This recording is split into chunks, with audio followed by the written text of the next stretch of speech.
Assalamualaikum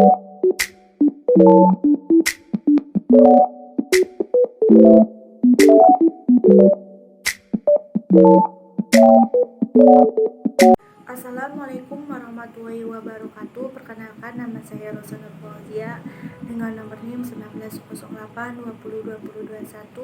jurusan Hukum Ekonomi Syariah semester 4 YSA. Di sini saya akan menjelaskan materi mengenai teori, penyebab dan mekanisme serta sumber hukum penyelesaian sengketa ekonomi. Yang pertama kita bahas mengenai teori sengketa. Teori sengketa dinamakan dengan teori konflik atau bisa teori konflik yang persepsinya mengenai perbedaan kepentingan atau suatu kepercayaan bahwa aspirasi pihak-pihak yang berkonflik tidak dicapai secara serentak. Kemudian menurut Salimah S, konflik dapat digolongkan mengenai yang pertama kajiannya, objek kajiannya, yang kedua faktor penyebabnya terjadinya konflik, yang ketiga strategi dalam penyelesaian konflik. Kemudian dalam penyelesaian konflik disebabkan oleh faktor-faktor.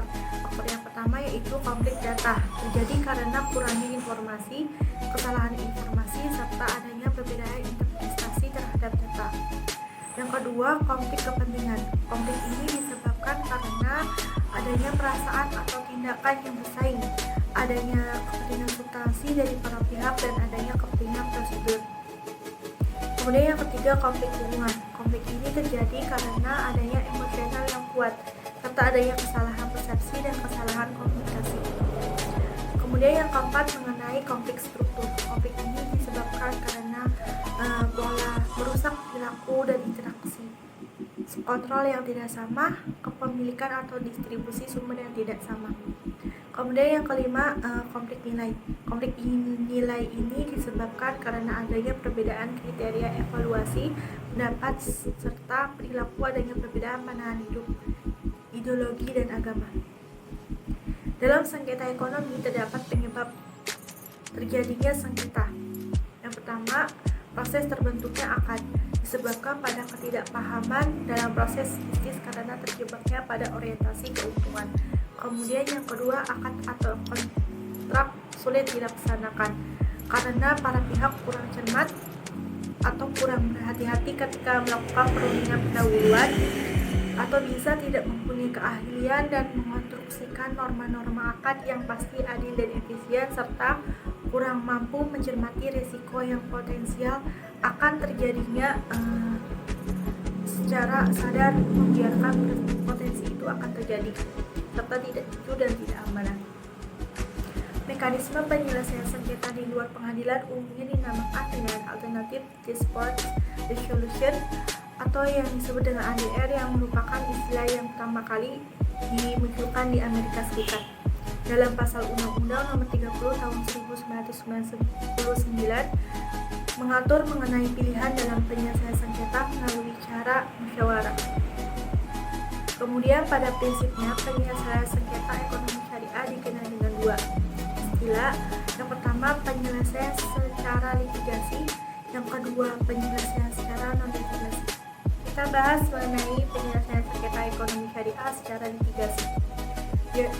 Penyelesaian sengketa ekonomi syariah litigasi merupakan kompetensi dan kewenangan peradilan agama yang didasarkan pada penjelasan poin pertama pasal 49 Undang-Undang Nomor 3 Tahun 2006 tentang perubahan Undang-Undang Nomor 7 Tahun 1989.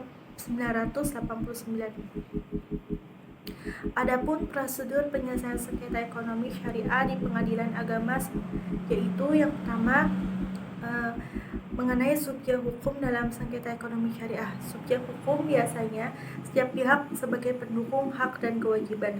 Yang kedua, tata cara pengajuan terhadap sengketa ekonomi syariah di pengadilan agama. Peraturan ini terdapat pada Peraturan Mahkamah Agung Nomor 14 Tahun 2016 memberikan dua kemungkinan penanganan perkara ekonomi syariah dengan cara mengacu kepada Peraturan Mahkamah Agung Nomor 2 Tahun 2015 tentang tata cara gugatan, ketentuan syarat formil gugatan sehingga memenuhi formalitas gugatan yang jelas. Gugatan bisa diajukan baik secara tertulis maupun secara lisan. Syarat formil tersebut yaitu yang pertama, identitas para pihak, yang kedua, fundamentum potensi, yang ketiga, petitum gugatan. Kemudian selanjutnya proses pemeriksaan terhadap sengketa di pengadilan agama.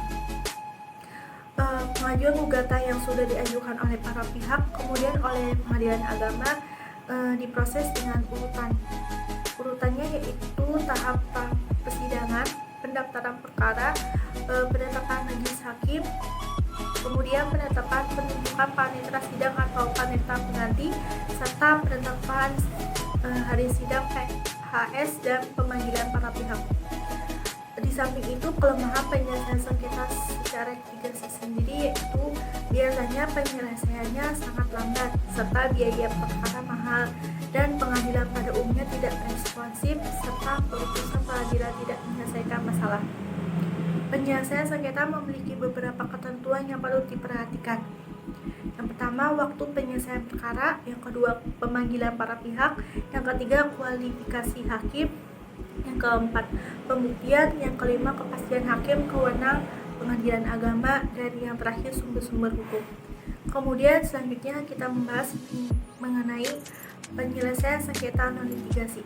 Di Indonesia sendiri, penyelesaian sengketa melalui jalur non litigasi diatur dalam satu pasal, yakni pasal 6 Undang-Undang Nomor 30 Tahun 1999 tentang arbitrase dan alternatif penyelesaian sengketa.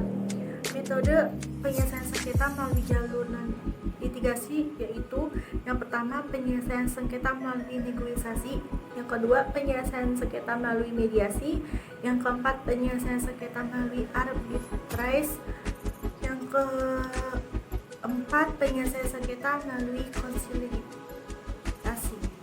Kemudian sumber hukum dalam penyelesaian sengketa sendiri yaitu sumber hukum formil. Yang pertama, sumber hukum formil, yang kedua, sumber hukum material yang terdapat nas Al-Quran serta nas Al-Hadis. Sekian penjelasan dari saya, kurang lebihnya mohon maaf. Wassalamualaikum warahmatullahi wabarakatuh.